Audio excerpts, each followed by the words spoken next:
Hi, I'm glad we could finally do this in person. I had to move a lot of things around at work to get here, and honestly, I'm a bit confused about why we're meeting again. I've been reading your emails for a month, but at home, my child is perfectly fine.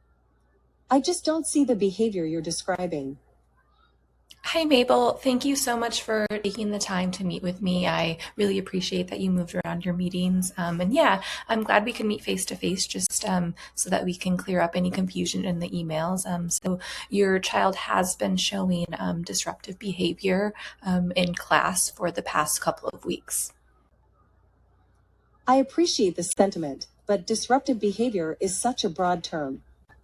I'm sitting here feeling like he's being singled out for just being a kid. If I'm going to keep taking time off work, I need to know exactly what is happening. What specifically is he doing that's so problematic?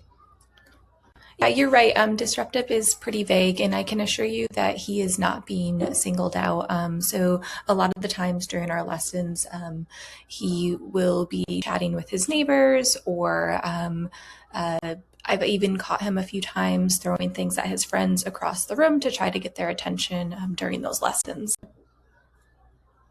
Chatting? He's a social kid, so that doesn't exactly shock me, but throwing things? That really doesn't sound like him at all. Are you sure it wasn't someone else and he just got caught in the middle of it? I need to know when this is happening and if anyone else is being held accountable. Yeah, those are great points, Mabel. So he is the one that is starting to throw things first in the past few times. And I can, of course, continue to let you know when these things happen. So now we'll go into body swapping. So we can actually see what we look like in the view of the avatar.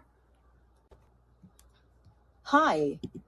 Hi, Mabel. Thank you so much for taking the time to meet with me. I really appreciate that you moved around your meetings. Yeah, I'm glad we can meet face to face just so that we can clear up any confusion in the emails. So your child has been showing disruptive behavior in class for the past couple of weeks. And then we can also change the view from a third party point of view. And then we'll go ahead and X out of this and look at the feedback that we get. So after every role play, the learners get feedback based on their specific performance. So since this was done on a computer, it did not track body language and eye contact, but we can jump into evidence-based communication. So it will usually talk about some things that we did well. So we provided specific examples when prompted, but then it also gives us an area to improve. So it says try to provide even more precise details, such as which lessons these incidences occurred in. And then it would also do the same for our other two criteria. So conflict de-escalation, again, tells us things that we did well, and then also at the end talks about ways that we could improve.